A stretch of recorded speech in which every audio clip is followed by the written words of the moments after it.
Welcome back to our special CNN Spotlight on the growing mystery surrounding Sergeant Bowe Bergdahl. As Americans debate the circumstances of the prisoner swap that brought him freedom in exchange for 5 Taliban fighters, a critical question remains.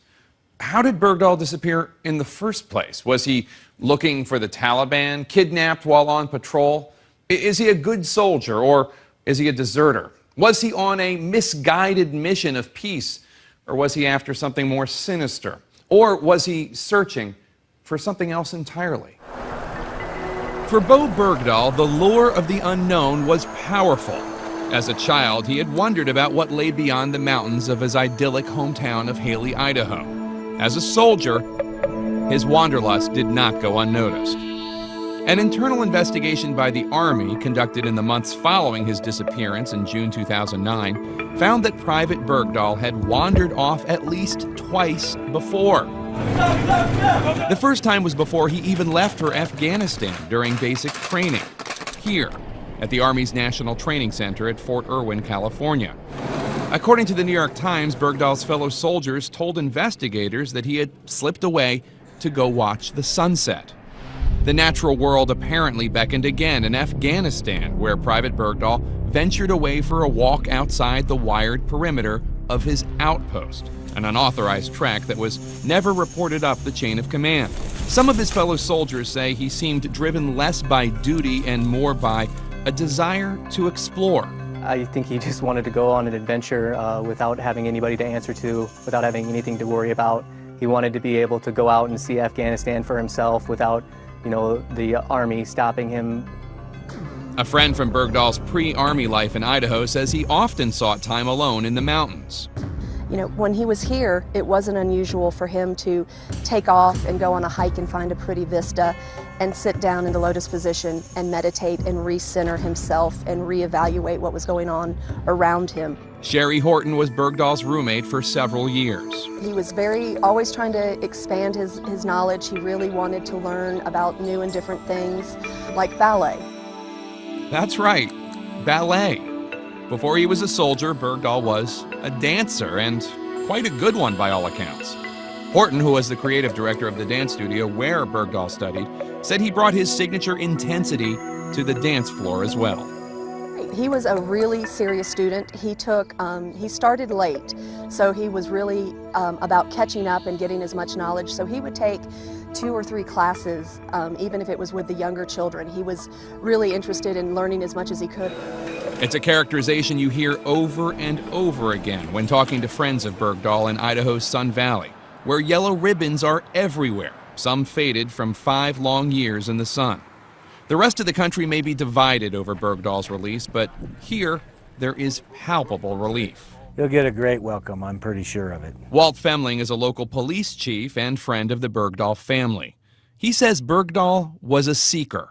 Bowe was a 20-year-old who lived in a remote area of our county. He was homeschooled, so he really didn't have a lot of life experience, and he was adventurous. He really was looking for adventure, and he talked to me about going to Alaska. I encouraged him to go and, seek out those adventures. And Bergdahl did seek them out, touring Europe and venturing to Alaska to work on a fishing boat. Dylan Fulmer hauled salmon alongside him. When we weren't on the boat up there, we just go off walking through the little swamplands, and we just go off on little adventures for half days and come back, and we just had good little talks. Between his travels, Bergdahl would come back to Haley. He did a seasonal stint working the range at the local gun club before moving on to Zany's coffee shop, where messages from well-wishers now cover the walls. But soon he was off on his next adventure, joining the Army's fight in Afghanistan. By May 2009, Bergdahl and the rest of Blackfoot Company were in rural Paktika province, where they manned a small outpost known as Mest Malak. Pretty much as soon as we had gone to Afghanistan and things started to turn a little bit harder for all of us, he immediately started separating himself away from us, and everyone in the platoon has started gravitating more towards the Afghan soldiers. Personally, I just thought he took an interest in their culture, and I didn't see any problem with it. One of Bergdahl's closest friends in the Army was former specialist Gerald Sutton. Every day, We would always eat together, and we would always go outside, and he would smoke his pipe, and sometimes I would smoke with him too. And we would just relax after work or after we're done with maintenance with trucks. But he wasn't a loner. Sutton says Bergdahl was a good soldier, and they often talked about what they wanted to do with their lives after the Army. Bergdahl presented a strange plan. 3 days before he actually left, he asked me what it would be like to get lost in the mountains, or do you think he could make it to India or China or something on foot? And I just brushed it off as kind of a joke. At the same time, letters Bergdahl wrote to his parents, obtained by Rolling Stone magazine but not independently verified by CNN, described mounting frustration with the mission and his superiors. He did talk about how he did not agree with the war effort in Afghanistan, or the U.S. Army's, the way we were handling our war effort in Afghanistan. Former Sergeant Evan Bowe was Bergdahl's team leader. The private, he says, came to him one day with a curious question. He did come to me at one point and ask me, he said, what would happen if my sensitive items go missing? Sensitive items like Bergdahl's gun. It's obviously an incredibly huge ordeal, and there's a lot of backlash, and it's very important that we find those items.